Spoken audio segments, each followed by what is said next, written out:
Have you ever walked into a temple and felt the deep silence in the air? The reverent stillness that invites something ancient within you to pause?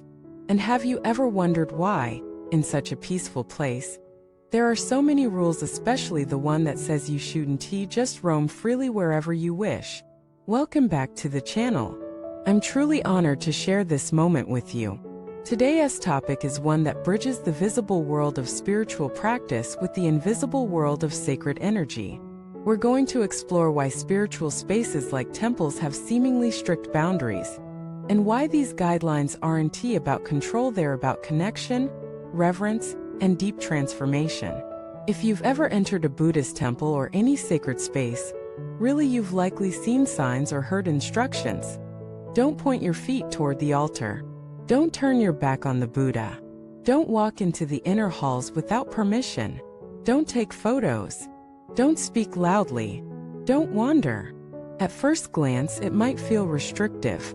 You may think, isn't this supposed to be a space of freedom, of spiritual openness? And yes, it is.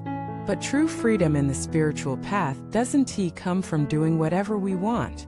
It comes from aligning ourselves with wisdom, with energy, with sacred order. Let us explore that. A temple is not just a building. It's a living field. Every brick, every statue, every incense stick, every chant that echoes through the walls has absorbed countless years of intention, prayer, and devotion. This isn't metaphor. It's energy. Sacred spaces are repositories of subtle vibration carried by generations of practice. When you enter such a space, you're not just stepping into architecture. You're stepping into a realm that exists between the visible and the invisible. This is why intention matters so much. When you walk into a temple, your energy joins the field.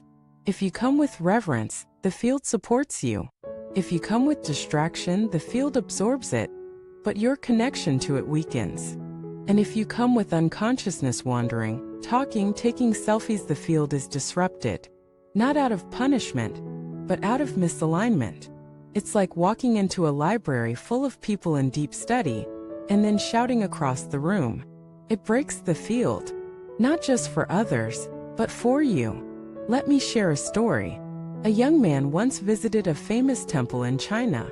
He was awestruck by its architecture, its statues, the red ribbons tied to ancient trees. He wandered from hall to hall, snapping photos, chatting with his friend, laughing at jokes. A monk quietly approached and said, "May I help you?" The man smiled and said, "I'm just enjoying the view." The monk nodded and said gently, "This isn't a museum. This is a heart. And every footstep is a beat. Walk with care." The man later said that those words changed his entire understanding of temples. So why shouldn't you wander freely? Because every part of the temple has meaning. There are outer halls, inner halls, private quarters. Each space is consecrated for a particular purpose: ritual, meditation, offering, retreat. Some areas are charged with such deep energy that even a slight disturbance can have consequences, not because of superstition, but because of energy imbalance. When monks or nuns live in these spaces, they are upholding that energy with their vows, their silence, their routine. When lay people enter without understanding, they unknowingly disrupt a flow that's taken decades to cultivate. It's not about status, it's about resonance. Would you walk into someone's bedroom uninvited? Would you walk into an operating room while surgery is happening? Would you walk onto a theater stage mid-performance?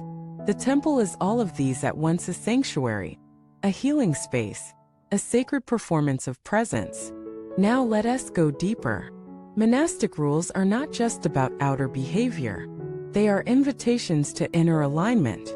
When you're asked not to point your feet at the Buddha, it's not because the statue is offended.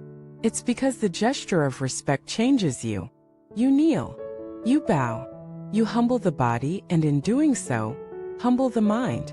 When you're asked to enter with clean clothes, with silence, with awareness, it's not to impress others. It's to tune yourself to the frequency of the sacred.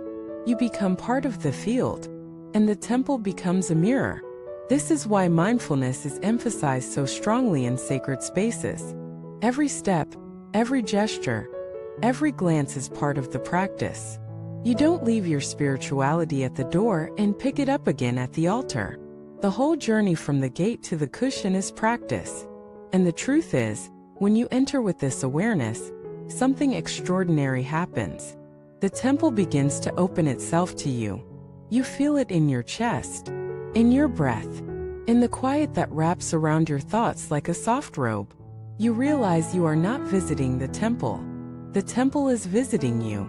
Now some might say, but shouldn't spiritual spaces be open to all? Shouldn't we be free to explore? And yes, openness is core to the Dharma. No one is turned away. No one is judged. But there is a difference between being welcomed and being prepared. The temple welcomes everyone. But to truly receive its gift, you must enter with readiness, not with knowledge, but with humility. It's not about knowing the rules. It's about feeling the sacred. When you remove your shoes at the entrance, you're not just protecting the floor. You're leaving behind the dust of the world, the hurried thoughts, the egoic drama, the distractions. When you bow, you're not worshiping a statue. You're acknowledging the awakened nature within you. When you lower your voice, you're not avoiding disturbance.